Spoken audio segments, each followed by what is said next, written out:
Magandang araw sa ating lahat. Guys, meron naman akong share sa inyo ngayong araw na ito. Ito yung kung paano naman natin lilinisin ang ating mga cellphone, no? Dahil ito ang ating parating ginagamit, so normal na ito talaga mapupuno.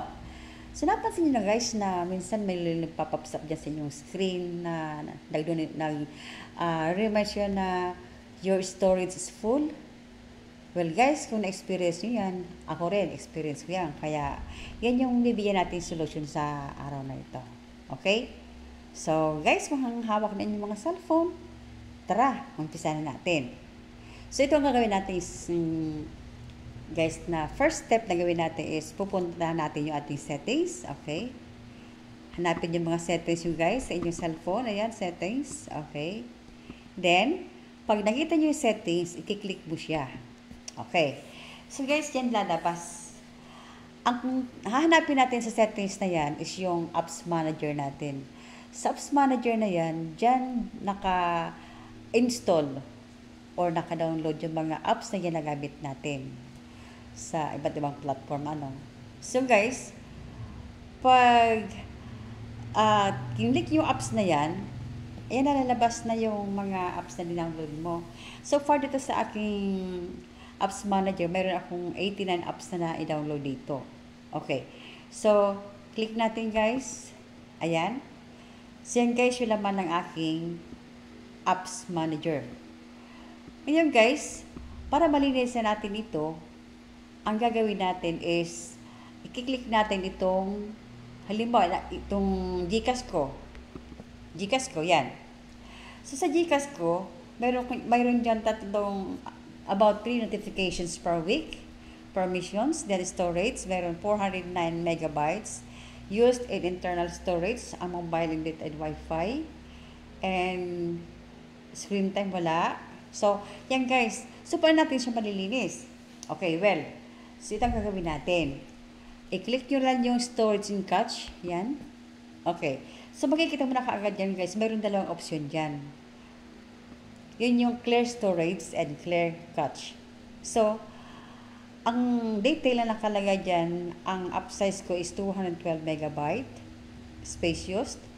Then, user data ko is 192 megabytes. Ang cache ko is 5.15 megabytes. At ang total is 409 megabytes.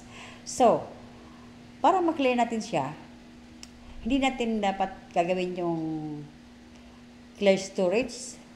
Instead, i-click natin yung clear cache. Okay. Why hindi clear storage? Kasi guys, pag kinlik natin yung clear storage na yan, mawawala lahat yan, babalik yan sa zero. Ngayon, pag kinilik naman natin yung clear cache, ang malilinis lang yan yung mga nagamit na natin. So, take note guys, na ang cache ko ay mayroon akong 5.15 megabytes. So, pag kinlear ko siya, okay, so, automatic yung zero siya. So, di ba? So, ganyan lang kadali mag-clear ng ating mga cellphone. So, ganun din sa iba pa nating mga apps. Pwede natin gawin yan. Linisin natin isa-isa. Na napakasimple lang.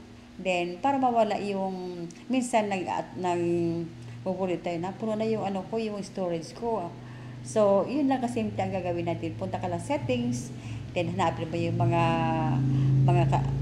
panay-panay na ginagamit mong apps, puntahan mo siya, catch mo lang siya, then malilinis na siya. So, sa paggawa niyan, mamamaximize natin o magkakaroon tayong magandang daloy ng yung paggamit ng ating mga cellphone. Hindi siya maghahang or hindi siya maghahang. Instead, maganda yung paggamit natin. Okay.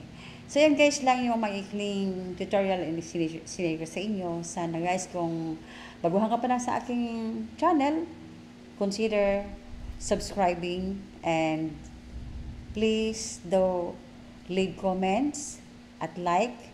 At syempre naman, click mo na lang yung notification bell para pag mayroon ako mga panibagong upload na videos, ma-notify ka. Okay. So, maraming salamat guys sa inyong pagsubaybay.